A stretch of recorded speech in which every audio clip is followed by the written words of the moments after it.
నా మాటలు వ్యర్థం, మీ వాక్కులు మాతో ఉంచి మాట్లాడించి మహిమ ఘనత ప్రభావాలు మీరే పొందుకోమని మా ప్రభుని మారక్షుడైన యేసుక్రీస్తు ద్వారా అడుగుకుంటూ ప్రార్థన చేస్తున్నాం పరమ తండ్రి, ఆమేన్. క్రీస్తునందు ప్రియమైనటువంటి దేవుని బిడ్డలారా, యేసుక్రీస్తు నామమున మీ అందరికీ వందనాలు. కొంచెం మీ పిల్లలను కొంచెం జాగ్రత్తగా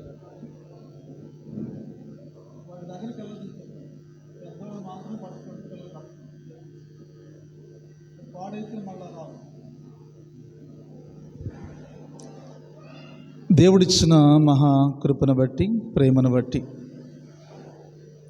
ఈ లెంటలోని 3వ ఆదివారంలోనికి మనం వచ్చాం. దేవుడు ఈ మండల కాలపు ధ్యానాలలో ఆయన ఆత్మ మనతో ఉంచి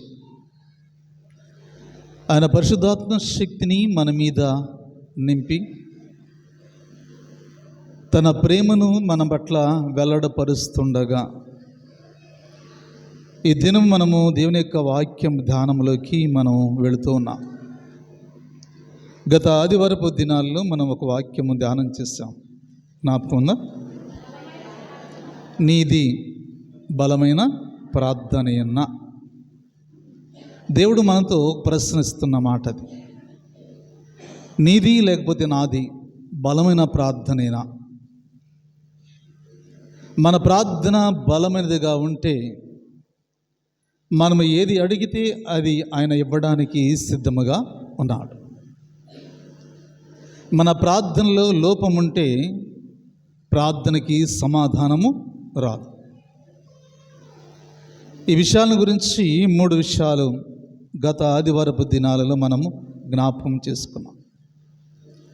ఈ దినము లెంటలోని 3వ ఆదివారం సమూయేలు రాసిన 2వ గ్రంథం 22వ అధ్యాయము 1 నుంచి 7 వచనాల మధ్యలో, ప్రకటనల గ్రంథము 2వ అధ్యాయం 1 నుంచి 7 వచనాల మధ్యలో, యోహాను సువార్త 8వ అధ్యాయము 42 నుంచి 51 వచనాల మధ్యలో ఈ దినాన మాకొక అంశాన్ని దేవుడు మనకి ఇచ్చి ఉన్నాడు.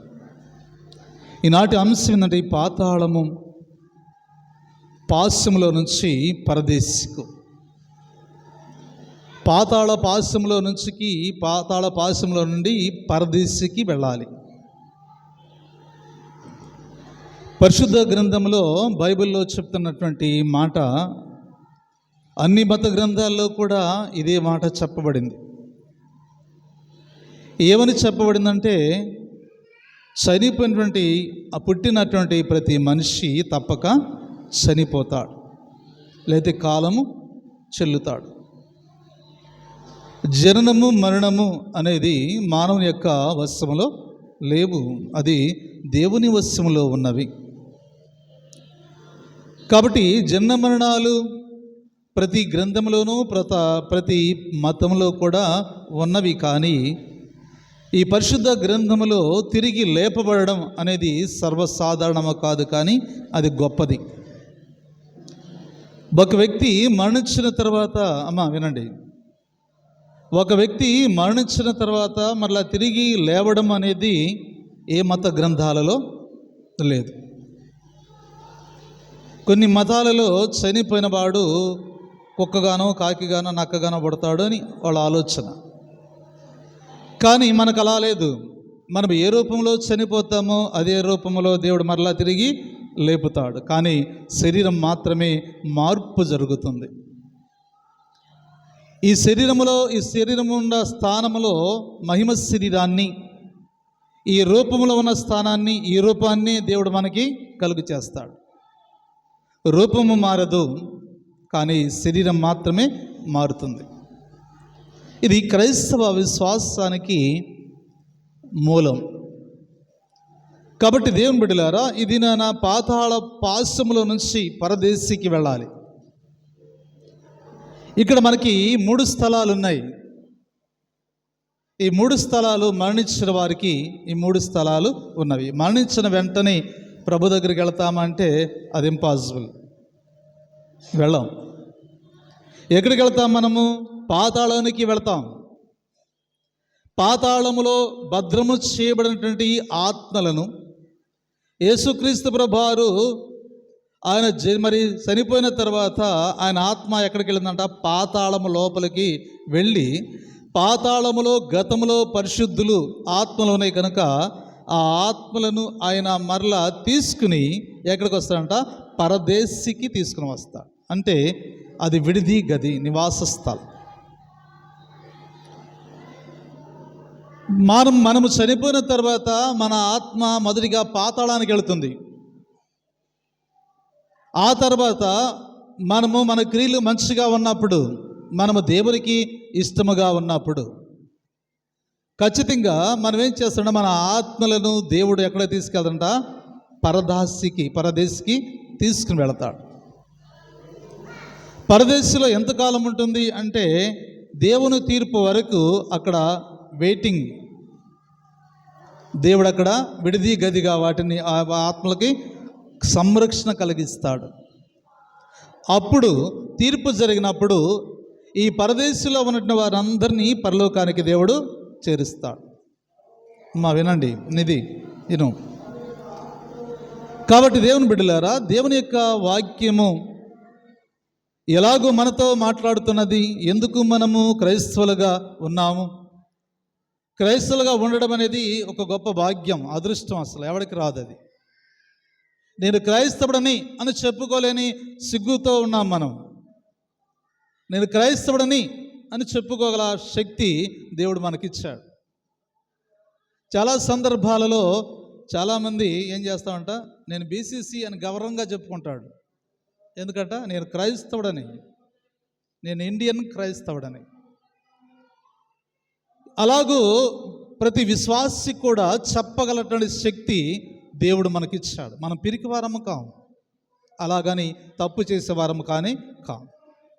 మారు మనస్సు పొందిన వారం, బాప్తిస్మము పొందిన వారము, రక్షణ అనుభవంలోకి నడిచిన వారు. రక్షణ అనుభవం లేనటువంటి వారికి దేవుని విలువ తెలియదు. క్రైస్తవుడు అంటే వాడికి తెలియదు. రక్షణ అనుభవం రావాలి. మానవుని జీవితంలో వ్యర్థముగా సమయాన్ని వ్యర్థం చేస్తున్నారే తప్ప, నువ్వు ఎవడవి అని నిన్ను అడిగితే, నువ్వు క్రైస్తవుడువా, లేకపోతే హిందువా, లేకపోతే ముస్లింవా, ఎవడవి అని అడిగితే దాన్ని ధైర్యంగా చెప్పలేనటువంటి అవిశ్వాసులుగా మనము 2025వ సంవత్సరం మిగించుకుని 26వ సంవత్సరంకి వచ్చినా కానీ 21వ శతాబ్దంలో కూడా ధైర్యంగా చెప్పలేని పిరికివారుగా మనం ఉన్నాం. నీవు ఇంకా పాతాళంలో ఉండడానికి ప్రయత్నం చేస్తున్నావు. పాతాళం లోకం నుంచి పరదేశికి నడిపించేటువంటి శక్తిమంతుడు ఉన్నాడు కదండి.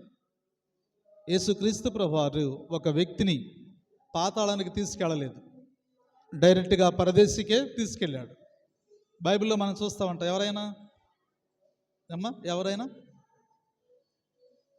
ఎవరండి వినపడతలా?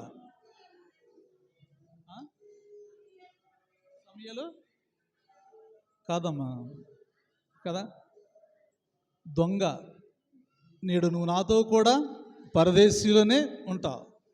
పాతాళానికి వెళ్ళలేదు, డైరెక్ట్గా ఎక్కడికి వెళ్తున్నాడంట? నీవు నాతో కూడా పరదేశీలో ఉంటావు. సులువు మీద వాగ్దానం చేసినటువంటి దేవుడు. ఇంతకాలం వాక్యం వింటున్నారు, తెలియపోతే ఎలాగా? ఈయన వదిలేస్తున్నారు కదండి. దేవుడు చెప్తున్న మాట అదే కదండి. ఎవరితో ఈ మాట చెప్పలేదు, ఎవరితో కూడా ఈ మాట ఆయన చెప్పలేదు. ఆయన అన్నాడు, ప్రభువా నీవు నీ రాజ్యంలో ఉన్నప్పుడు నన్ను ఒక్కసారి జ్ఞాపకము చేసుకో అని చెప్పాడు. అప్పుడు ఆయన అంటున్న మాట ఏంటంటే, నేడు నువ్వు నాతో కూడా పరదేశిలో ఉంటావు. ఈ గొప్ప వాగ్దానము దేవుడు మన పట్ల నెరవేర్చడానికి ఆయన సిద్ధపడుతున్నాడు.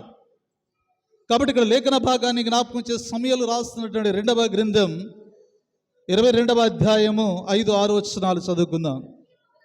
అమ్మ ఒక్కళ్ళు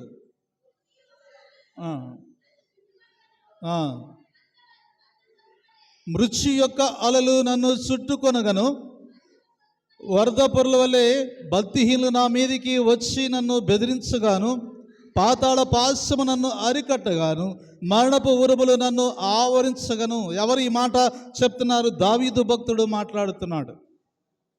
రే అబ్బాయి, ఆగండి కాసేపు.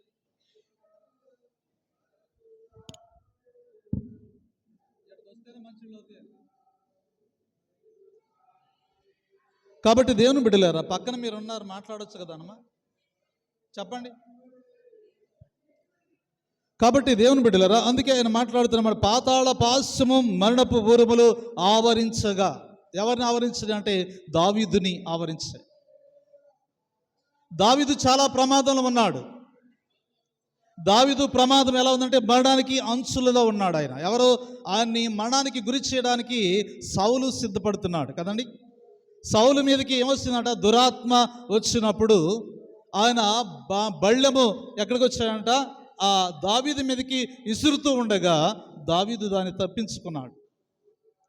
అంటే మరణపు అంచుల్లో ఉన్నాడు ఆయన. మరణపు పాశము ఆయన్ని అరికెడుతూ ఉన్నది. అలలు ఆవరిస్తుండగా ఆయన దావీదు చేసిన ప్రార్థన ఇదే. ఏమని ప్రార్థన చేస్తున్నాడో ఒకసారి మనం ఆలోచన చేస్తున్నప్పుడు 7వ వచనం అన్నాడు, నా శ్రమలలో నేను యెహోవాకు మొరపెట్టి తిని నా దేవుని ప్రార్థన చేసి తిని ఆయన తన ఆలయములో ఆలకించి నా ప్రార్థన అంగీకరించెను, నా మొర ఆయన చెవులలో చొచ్చెను. మన జీవితం ఎప్పుడు ప్రార్థన చేస్తాం? ఎలా ప్రార్థన చేస్తాం? ఎందుకు ప్రార్థన చేస్తాం? బాధ కలిగినప్పుడు, కష్టము కలిగినప్పుడు, ఇబ్బంది కలిగినప్పుడు ఎంత ప్రార్థన చేస్తామంటే ఈ స్వరము పగిలిపోతుంది. అంత బిగ్గరగా కేక వేస్తాం, ప్రభువా ఆపద కాలంలో ఉన్నాను నాయన, మరణకు దగ్గరగా ఉన్నాను, నా ప్రార్థన ఆలకించి నన్ను రక్షించయ్యా అని ప్రార్థన చేస్తాం. కానీ దావీదు భక్తుడు ప్రార్థన ఎంత గొప్ప ప్రార్థన చేస్తుంటే నా శ్రమలలో అంటున్నాడు. ఆయన ఏమంటున్నాడంటే నా శ్రమలలో అని చెప్తున్నాడు. అక్కడ నా శ్రమలలో నేను ఎవరికి మొరపెడుతున్నాను అనేది జ్ఞాపకం చేసుకున్నప్పుడు ఆయన చక్కని మాట అక్కడ మాట్లాడుతూ 7వ వచనం అన్నాడు, నా శ్రమలలో నేను యెహోవాకు మొరపెట్టి తిని నా దేవునికి ప్రార్థన చేసి తిని.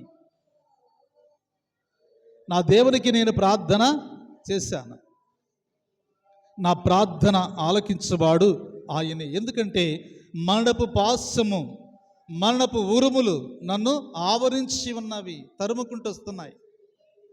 సౌలు రాజు, దావీదు సామాన్యుడు. దావీదు పక్షాన దేవుడున్నాడు. సౌలుకి ఏం కలిగిందంట? దురాత్మ కలిగింది. దావీదు మీద కోపము, ఈర్ష్య, ద్వేషము కలిగింది. ఎందుకు ద్వేషము, ఈర్ష్య? సాటి మనిషిని ప్రేమించలేని ప్రేమ ఒక ప్రేమేనా? సాటి మనిషిని గౌరవించలేనప్పుడు మన ప్రేమ, మన విశ్వాసం గొప్పదేనా? కదండి. పద్దాక ప్రార్థన చేస్తాం, ఎంత అసూయో ఒక్కొక్కళ్ళ దగ్గర, ఎంత ద్వేషమో. కళ్ళతోనే చూస్తారు కదా, కళ్ళతోనే మనం కాల్చివేసినట్టు చూస్తారు. ఈ మండల కాలంలో నువ్వు ఎంత అసూయ పడతావో నీకు అంత నష్టం కలిగింది. మన జీవితాలు అసూయకు దూరంగా ఉండాలి. క్రైస్తవుడిగా ఎవడైనా సరే, నేనైనా సరే, ఎవడైనా సరే, క్రైస్తవ విశ్వాసంలో ఉన్నవాడికి అసూయ, ద్వేషము ఇవన్నీ కలిగితే దేవుని రాజ్యంలో ఎంత మాత్రం కూడా మనకి స్థానం అనేది ఉండదు. అప్పుడు మనం ఎక్కడ ఉంటాం? పాతాళంలోనే ఉంటాం, పాతాళంలోనే మగ్గిపోతాం, పరదేశికి రాం, పరదేశం నుంచి పరలోకానికి చేరం. మన ప్రయాస భూమి మీద ఎలాంటి ప్రయాస అంటే, మన ప్రయాస, మన కష్టము, మన ప్రార్థన దేనికి అంటే పరదేశుల నుంచి పరలోకానికి వెళ్ళడానికి మాత్రమే.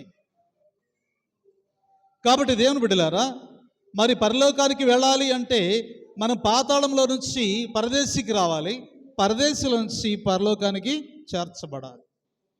అలా చేర్చబడాలంటే మనము సమూయేలు రాసినటువంటి 2వ గ్రంథంలో దావీదు చేసిన ప్రార్థన మన జీవితాలకి చాలా అవసరం. అది మన జీవితాలకి చాలా అవసరం. అది ఎందుకంటే మనకు శ్రమలు వస్తాయి, బాధలు వస్తాయి, మరణం వస్తున్నది. ఆ మరణం నుంచి తప్పించుకోవాలంటే సమూయేలు లాంటి, అనగా దావీదు లాంటి గొప్ప ప్రార్థన మన జీవితానికి కావాలి అని చెప్తున్నా. సౌలు శత్రువులు విరోధుగా కనబడుచున్నాడు కదండి. సౌలు కంటికంట దావీదు ఎక్కడ కనబడుతున్నాడు? శత్రువుగాను విరోధిగాను కనబడతాడు. సౌలు సూపు ఎంత ఘోరంగా ఉంటుందంటే అంత ఘోరంగా ఉండింది. ఎవరి మీద ఈ సూపు చూస్తున్నాడు? విషమ సూపు చూస్తున్నాడు. దావీదుని ఎప్పుడు చంపేద్దామా, కదండి. దావీదు చేసిన నేరం ఏంటండి? దావీదు ఏమైనా నేరం చేశాడా అంటే ఏ నేరం చేయలేదు. సౌలు యొక్క ప్రతిష్టను ఇంకా పెంపొందించాడు తప్ప సౌలును కొనియాడాడు, రాజుగా గౌరవించాడు, లోబడ్డాడు, తగ్గించుకున్నాడు. అలాంటి తగ్గించుకున్నటువంటి దావీదు మీద విశ్వసూపు చూస్తున్నాం కదండి. లోకంలో కూడా మనం కూడా మనకి విరోధులు ఎవరైనా వస్తున్నారు అనుకోండి ఎదురుగా, ఏం చేస్తాం? ఏం చేస్తాం? కాంటించి ఒక పక్కకి ఉమ్మేస్తాం కదండి. అలా వేయటం వలన ప్రయోజనం ఏమైనా ఉందా?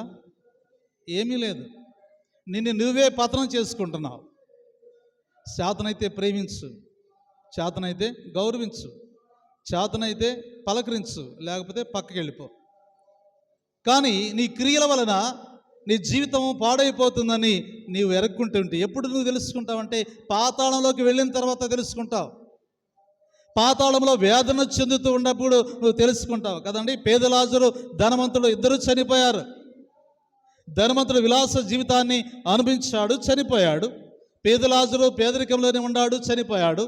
పేదలాజరుకి ధనవంతుడికి స్థలాలు ఎంత దూరంగా ఉన్నావో కదండి, ఎంత దూరంగా ఉన్నావో. భూమి మీద సుఖాన్ని అనుభవించినటువంటి వ్యక్తి పాతాళంలో వేదన చెందుతున్నాడు, వేదనకరమైన స్థలంలో ఉన్నాడు. భూలోకములో వేదన పడి విశ్వాసాన్ని కాపాడుకున్న వ్యక్తి అబ్రహాము కుడి రొమ్మున ఆనుకుని ఉన్నాడు.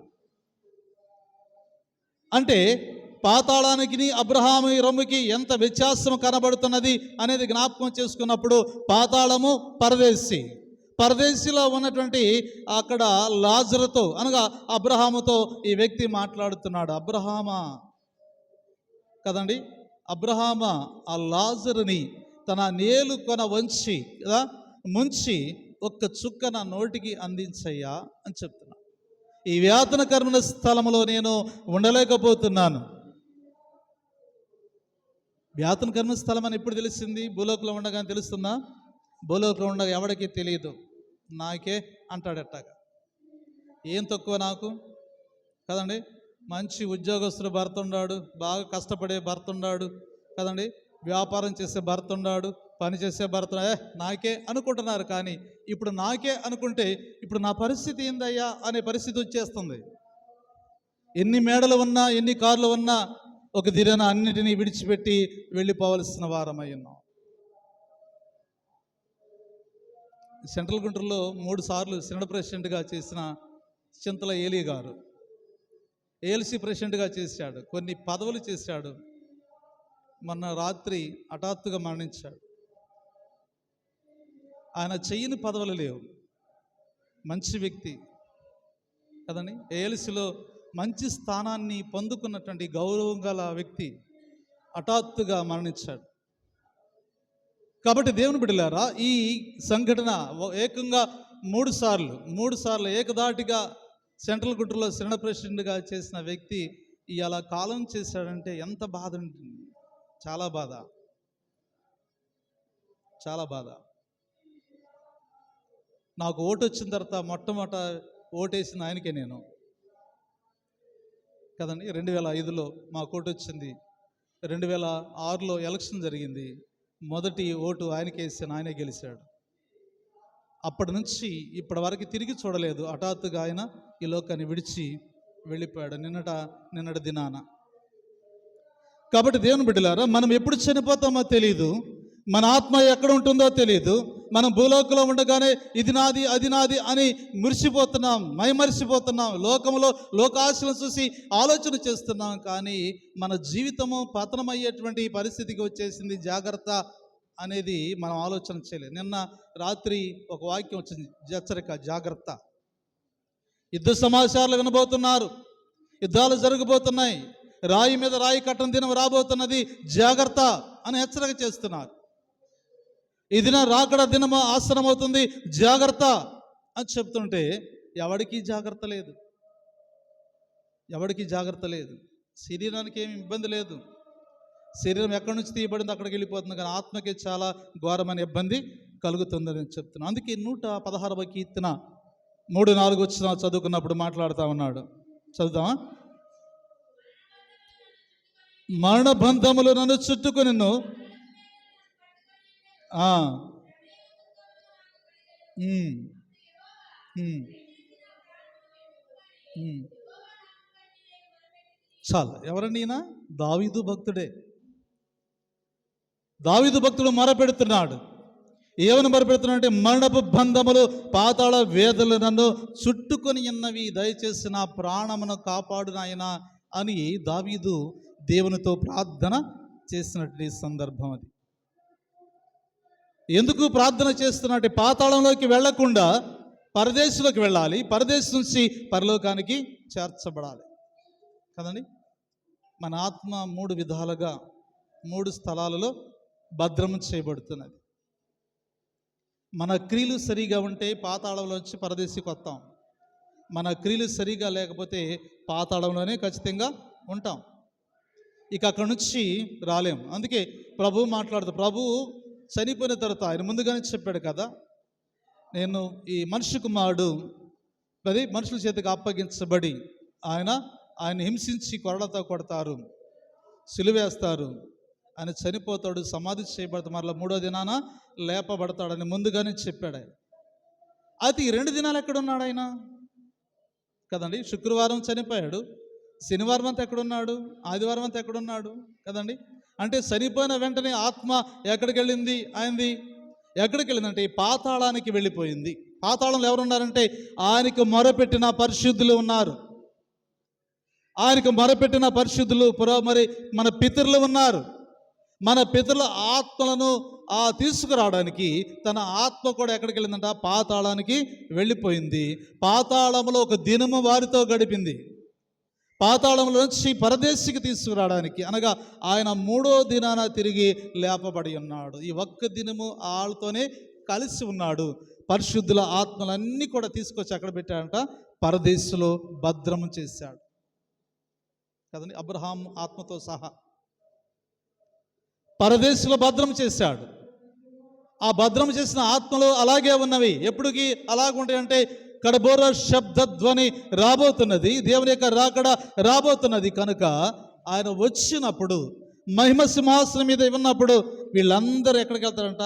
తీర్పు దగ్గరికి వెళతారు. అబ్రహాం మొదలుకుని కదండి అందరి వరకు తీర్పు దగ్గరికి వెళతారు. న్యాయపీఠం మీదట ఆయన కూర్చున్నప్పుడు 24 మంది పెద్దలు, 12 మంది పెద్దలు, ఇశ్రాయేలు పెద్దలు అక్కడ ఉన్నప్పుడు తీర్పు అనేది అక్కడ జరగబోతున్నది. ఆ జరిగిన తీర్పు సరైనది అయితే వారిని వెంటనే ఎక్కడ తీసుకెళ్ళంట? పరలోకానికి, ఆయన కుడి పార్శ్వమున కూర్చోబెట్టడానికి అవకాశం అనేది ఉంటుంది. కనుక దేవుని బిడ్డలారా, అందుకే ఆయన అంటున్న మాట ఏంటంటే పాతాళము కదండి, పాతాళ పాశము మరణపు ఉరుములు నన్ను ఆవరించి ఉన్నవి, వాటి నుంచి తప్పించగల సమర్థుడవు నీవే అని దావీదు దేవునితో ప్రార్థన చేశాడు. 2వ విషయాన్ని జ్ఞాపకం చేస్తున్నాడు. సువార్త పాఠ్య భాగంలో పరిశుద్ధుడైనటి యోహాను రాసిన సువార్త 8వ అధ్యాయం 51వ వచనాన్ని చదువుకున్నాం. 51వ వచనం అమ్మ 51. ఒకడు నా మాట గైకొనిన ఎడల వాడెవడను మరణము పొందడని మీతో నిశ్చయముగా చెప్పుచున్నానని ఉత్తరం ఇచ్చాను కదండి. ఒకడు నా మాట గైకొనిన ఎడల, నా మాట వింటే వాడికి మరణం అనేది రాదు అని చెప్పాడు కదండి.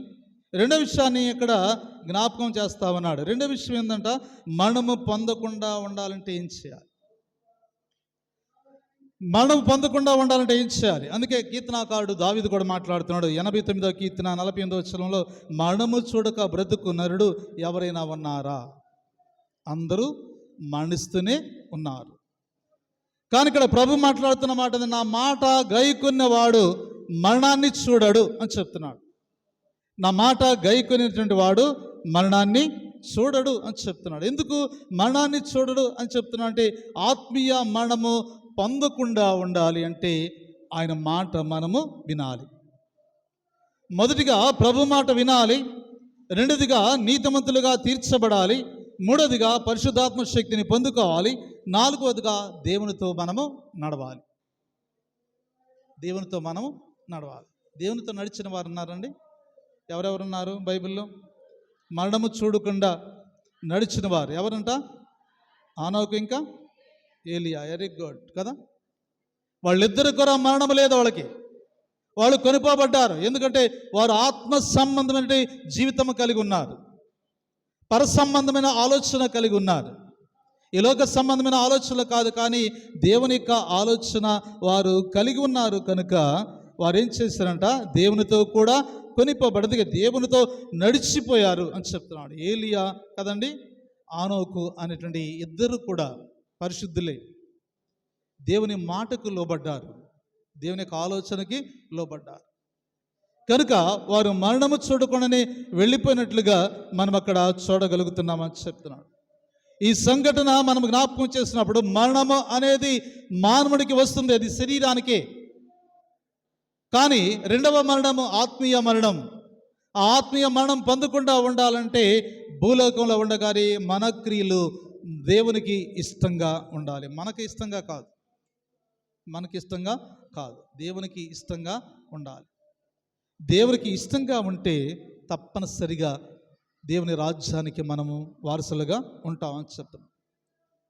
కానీ మూడవదిగా మనం చూసినప్పుడు మాట్లాడుతున్నాడు, పరదేశికి చేరాలంటే మనం ఏం చేయాలి? చూడండి, ఇక్కడ పత్రిక పాఠ్య భాగము ప్రకటనల గ్రంథం 2వ అధ్యాయం 1వ వచనాన్ని చదువుకుందాం.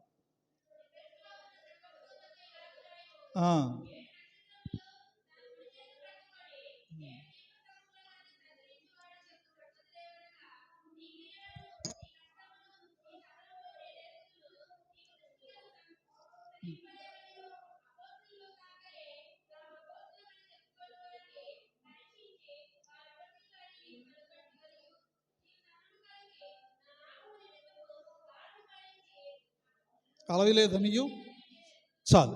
చూడు, ఇక్కడ మాట్లాడుతున్నాడు ఎఫెసీ సంఘముతో దేవుని దూత మాట్లాడుతున్నటువంటి మాట, నీ క్రియలను నేను ఎరుగుదును, నీ సహనము నేను ఎరుగుదును. పరదేశులకు చేరాలంటే ఏం చేయాలంట? క్రియలు బాగుండాలి, మనకి సహనం ఉండాలి. అబద్ధ బోధకులు మన మీదకి వస్తున్నారు, వాత వేయబడిన మనస్సాక్షి గల వారై వారేం చేస్తున్నారంట? సంఘాల్లోకి చొచ్చుకుని వస్తున్నారు, గొర్రె చర్మము కప్పుకుని. తోలేడు మనస్సు కలిగిన వారు మీ మధ్యలో ఉన్నారు, జాగ్రత్త అంటే జాగ్రత్త పడతలేదు. నీ ఇంటికి రాగానే ముసుకేసుకుని హాయిగా కళ్ళు మూసుకుంటావు. అతడు ఎలాంటి కాపరి అనేది కూడా తెలియకుండా ప్రార్థనే కదా అనుకుంటున్నావు, కానీ అసలు నీవు ఎవరిని రప్పించుకుంటున్నావు, ఎవరిని పిలుస్తున్నావు కదండి?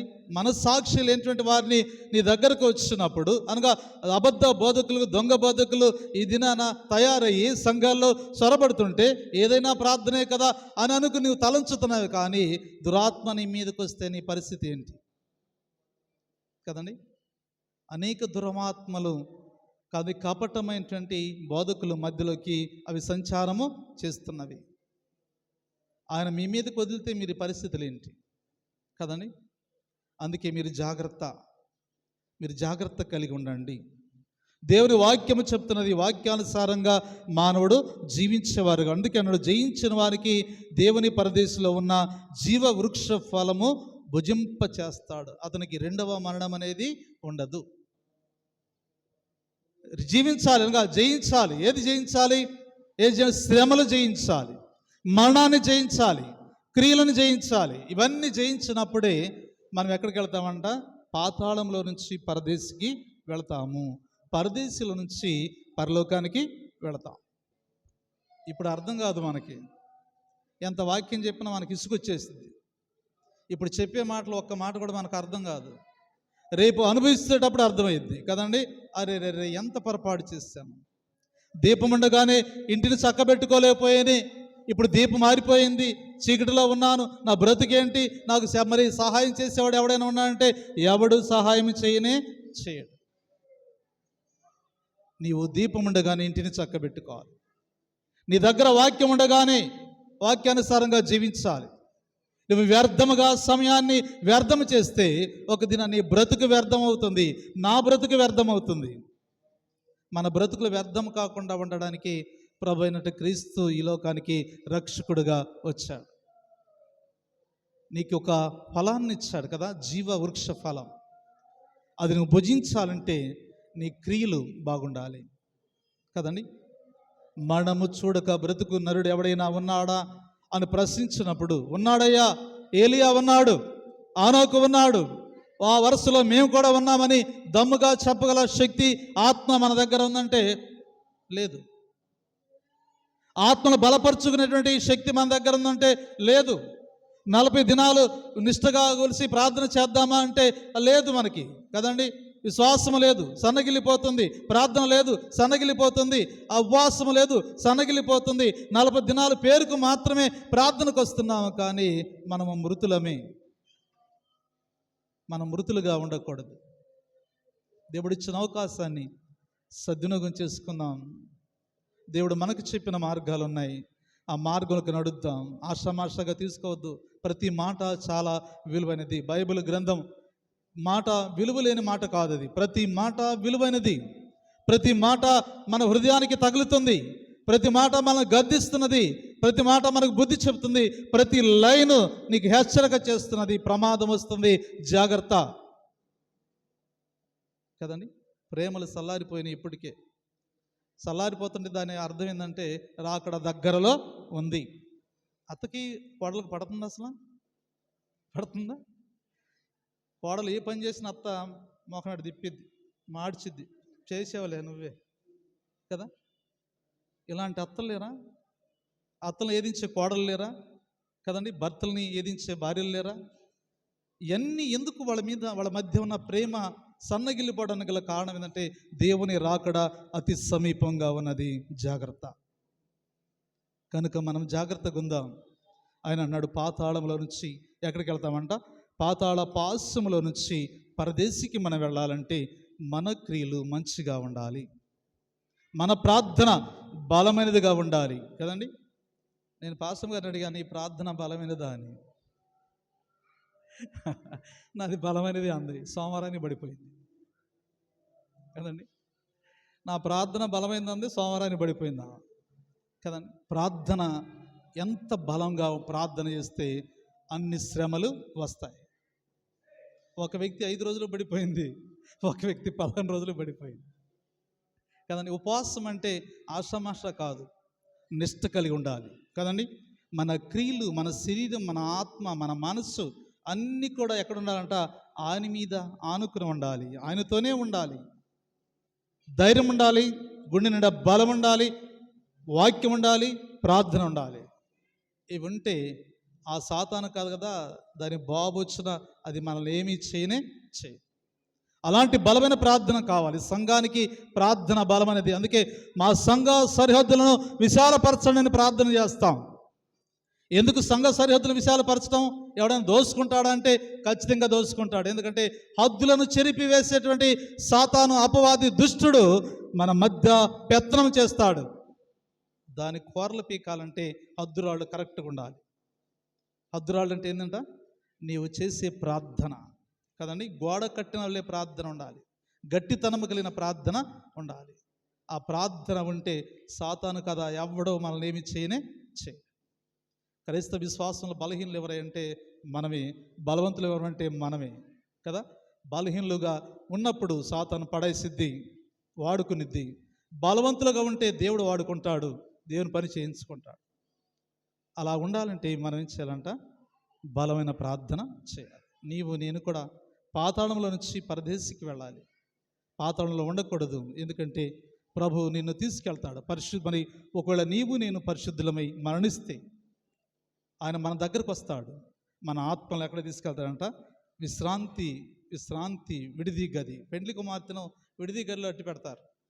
పెళ్లికి ముందు విడిది గదిలో అట్టి పెట్టి కొంతసేపు ఉన్న తర్వాత మళ్ళీ పరిశుద్ధ వివాహానికి తీసుకొస్తారు. పరిశుద్ధ వివాహం అనేది పరలోకము, విడిది గదిలో ఉన్నటువంటి పెండ్లి కుమార్తె పరదేశంలో ఉన్నది. మన ఆత్మ పెండ్లి కుమార్తెను పోలి ఉన్నది కదండి. పరిశుద్ధ వివాహం అనేది పరలోకంలో జరగబోతున్నది. కనుక ఈ ఆత్మ పరలోకానికి చేర్చబడాలంటే నీ విడిది గదిలో ఉండి నిన్ను బయటికి తీసుకొచ్చిన తర్వాత నీ క్రియలను బట్టి దేవుడు మంచి తీర్పు తీరుస్తాడు.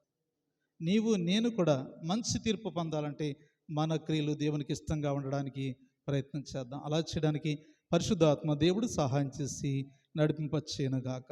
సమస్త జ్ఞానం ఇచ్చిన దేవుని సమాధానము యేసుక్రీస్తు వలన మీ హృదయములకు మీ తలంపులకు కావలి ఉండును గాక. ద